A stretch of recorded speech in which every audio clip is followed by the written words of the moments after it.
All right, Shalom. I want to start out by giving all praise, honor, and glory to Yahweh, Shemai, Shai, Sherman, Kakwadash. Double honors to the apostles and elders of Great Millstone, and Shalom to our Akim to pushing word of sincerity and in truth.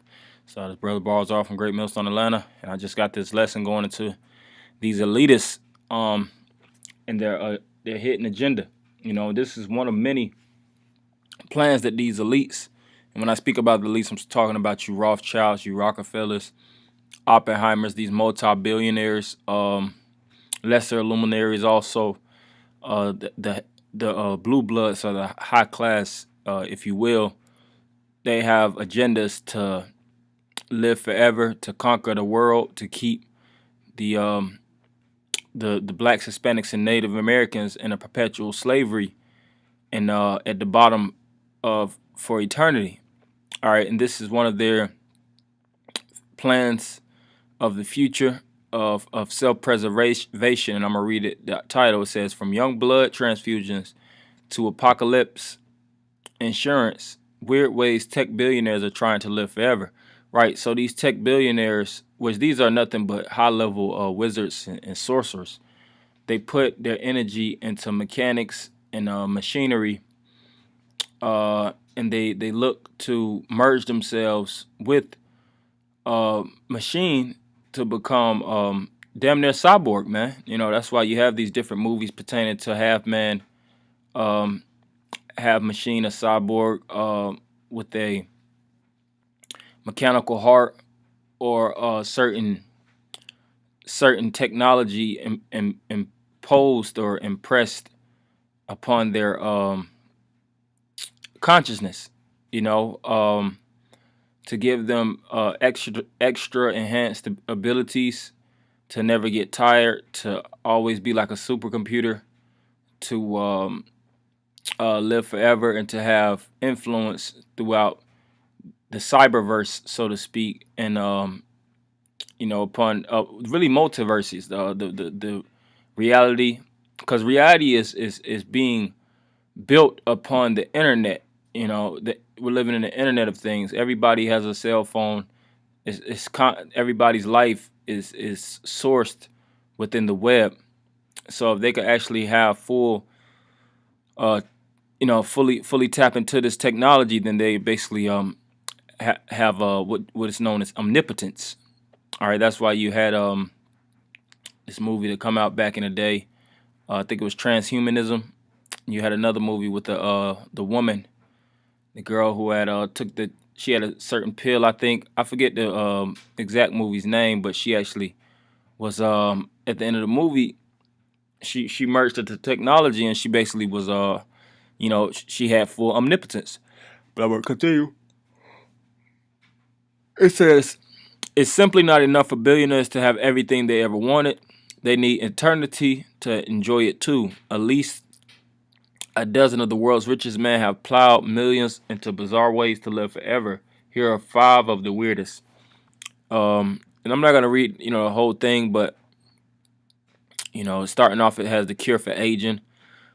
It says a number of billionaires are putting their cash to good use by trying to find a cure for aging. They include Jeff Bezos, which he's a devil, the world's richest man, who has pumped money into Unity, a California company that hopes to stop the aging process. And you can't stop the aging process, because that's how the Lord made the flesh to age. The scriptures speak about that in Sirach, that basically death is upon all men. These bodies, when the Lord created the human body, he put a timer on it. Just like when you actually create these different cars, Hondas, or Chevrolets, when you throw the engine in there, when you basically build that car up, it has a certain level of mileage before the engine goes up, before things lock up, before things go out. It's the same thing with the human body. Your heart, has a certain time span. Your brain, all these different things that build you up to be a living soul is not designed to be permanent. These things are temporal. That's why the Lord in the scripture speaks about giving us new bodies. But see, this devil, through his witchcraft and his wizardry, his sorcery, He's looking to tap into the body, like I said, through whether technology, through artificial injections and chemicalization. You know, on top of a lot of other things, he's looking to overturn what the Lord has actually created. And Jeff Bezos and other familiar billionaires actually are doing that. It says it's already raised over 116 million in funding and is trying to find a way to block cells. Oh, see, blocking cells that cause arthritis and loss of sight. And cells are meant to die. All right, cells are meant to go through certain process. A cell is a living organism, but see, this devil, he wants to manipulate the human cell to manipulate the human body. PayPal founder Peter Thiel has also plowed cash into Unity, having spoken about finding a cure for aging for years. Most diseases are linked to aging. Thiel said at Web Summit in 2016, you have 1 in 1,000 chance of getting cancer in the next year at age 30. You have 1 in 10 chance of getting cancer in the next year at age 80. So we definitely want to find a cure for cancer. Maybe if we find a cure for aging, we cure cancer along the way. Right. And the thing is, these devils, man, the thought processes. That's why I have, queued up Wisdom of Solomon 2. You could see that this man is not upright, man. His whole thoughts, his whole mental being is perverse. He destroyed the world. He sickened the animals. He sickened the wildlife. He polluted the air systems, created all these different factories to blow out heaps of smog and dust. You have these different planes that descend barium and mercury all throughout, and everything is everything is at its degenerate phase. And if you were to actually take care of your environment, that's how you take care of yourselves and take care of yourself. That's why when you read in the scriptures, in the genesis of things, the beginning, you read about men that lived 900 plus years old. Methuselah was the oldest man recorded in the scriptures to live, and he lived 969 years old. All right, because what, everything was in its perfection. But as it is written in Wisdom of Solomon, the last verse, matter of fact, I can read that. Wisdom of Solomon 2:23. For the Most High created man to be immortal and made him to be an image of his own eternity.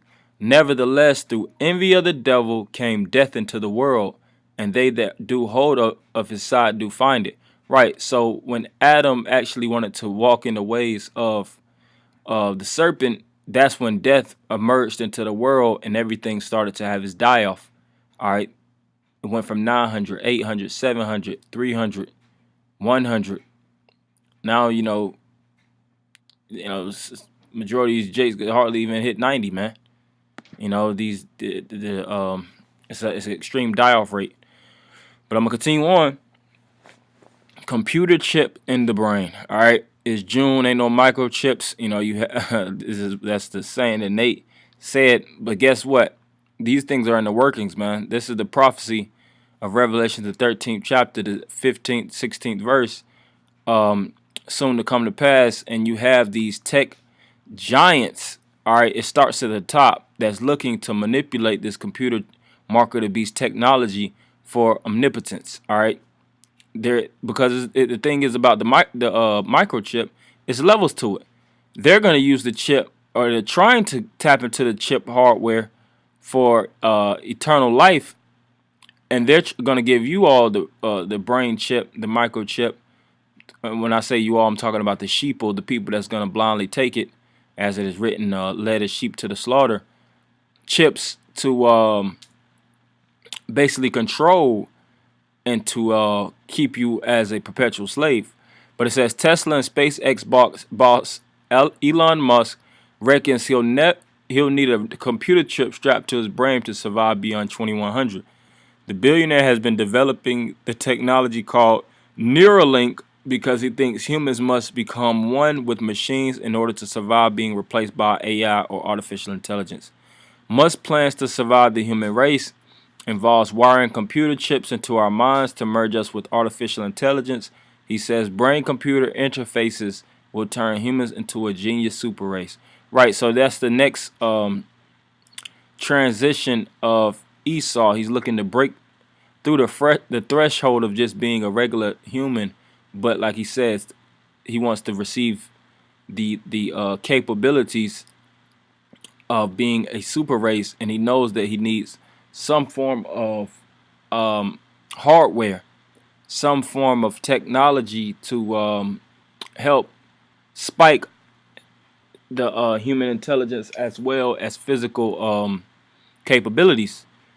And like I said, he has Neuralink, and it's not just him.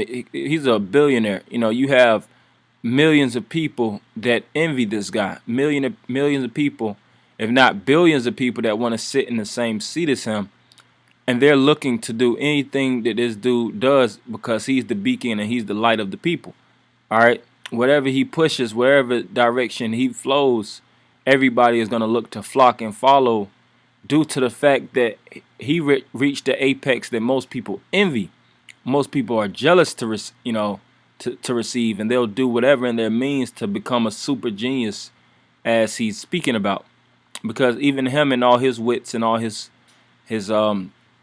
intelligence, he still feels inferior. He still needs some type of superior hardware to put it within himself in order to take himself to the next level. It says last year Musk told Axios the long-term aspirations with Neuralink would be to achieve a symbiosis with artificial intelligence and to achieve a sort of democrat, democratization of intelligence such that is not monopolistically held in purely digital form by government and large corporations. He also said that the technology would involve an electrode to neuron interface at a micro level. This essentially means that the tech would have to be surgically implanted into human skulls. So not only are they going to have brain chips, but he's looking to go deeply within the skull and take it there. And best believe they have already rats. And I'm not talking about mice. I'm talking about actually people that have stepped forward to actually help fulfill this plan. Because if they're the first ones to actually help this plan go into action, then guess what? They're the first ones, according to the League of Devils, that come together to create this genius super race. And also means what? They have created, or they have what's the word I'm trying to find? Basically, they made it to the next level. You know, they have broke history. And that's the main two I want to go into. I'm going to read these. I'm not going to go into the main thing, the main summarization. But apocalypse insurance, which that's heavy in itself, you know. But I'm going to continue on. Young blood transfusions and digital consciousness. See, and all these things are linking to Esau looking to preserve the brain, as it is saying right here, and to put technology into themselves, or taking out their brains, whatever have you, and keeping their conscience and keeping their spirits invoked, because this is nothing but modernized. This is modern witchcraft, man. This is nothing but sorcery. When you read the book of Samuel, you'll read about the witch of Endor that summoned Samuel's consciousness. All right, Samuel died, and he went to the spirit world, and you had Saul, King Saul, that wanted to actually receive wisdom from Samuel because he was losing the visions of the Lord. And what did the witch of Endor do? She summoned Saul's consciousness. So that's ancient wizardry that they're looking to make come to pass or fulfill itself in modernized technology. All right. So this is Wisdom of Solomon 2:1. For the ungodly said, reasoning with themselves, but not aright. Our life is short and tedious, and in death of a man there is no remedy, neither was there any man known to have returned from the grave. For we are born at all adventure, and that's the mindsets of these devils. This is the psychology. This is how the white man thinks. All right. And this is a prime example, because the topic at hand is what? The thoughts of how their lives are. the lives are short and tedious, and in death of a man there is no remedy. So there is no way to actually restore the balance of a man, or bring a man back to life. But guess what? They're looking to do so. For we are born at all adventure, and we shall be hereafter after as though we had never been. For the breath in our nostrils is as smoke, and a little spark in the moving of our hearts, which being exhausted, our bodies shall be turned into ashes, and our spirit shall vanish as the soft air. And our name shall be forgotten in time, and no man shall have our works in remembrance, and our life shall pass away as the trace of a cloud, and shall be dispersed as a mist that is driven away with the beams of the sun, and overcome with the heat thereof. For our time is a very shadow that passeth away, and after our end there is no returning, for it is fast sealed, so that no man cometh again. Come on, therefore, let us enjoy the good things that are present, and let us speedily use the creatures like as in youth. And it's going to continue on how the so-called white man is looking to basically take peace from the earth, and consume everything in his full will, in order to fulfill the lust of the flesh. And what's the lust of the flesh? The imagination. All right, whatever image that summons in his thoughts. These billionaires, through their reasoning, they look to fulfill that.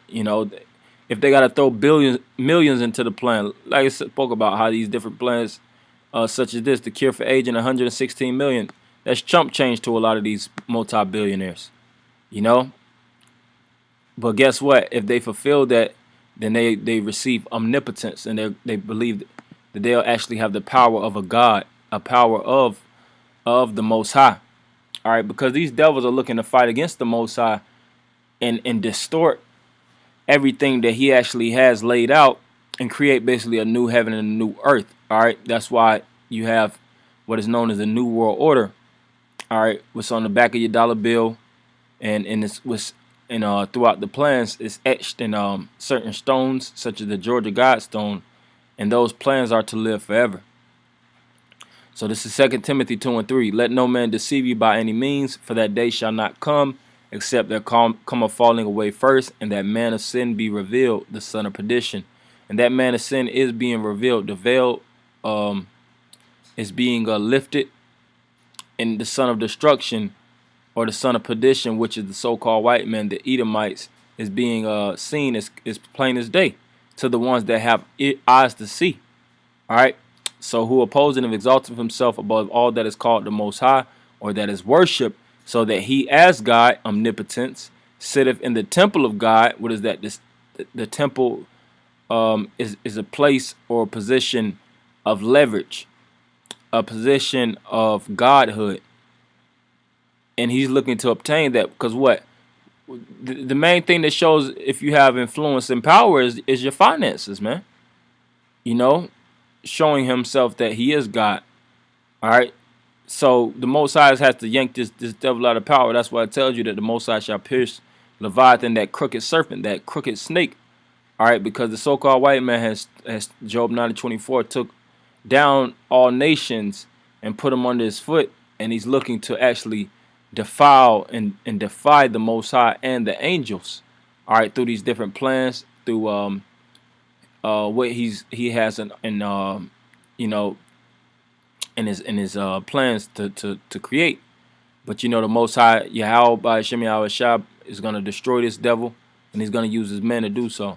So I just wanted to go into this because this is a pretty heavy article showing you how these devils, they have their plans, and that microchip is definitely pending. All right, it's already being used in certain areas of the world, but they're looking to take this to colossal levels. All right, so I want to end by giving all praise, honor, and glory to Yahweh by Shem Yahweh Shab by Shem Rakakwadash. Double honor to the apostles and elders of Great Millstone, and Shalom Akim.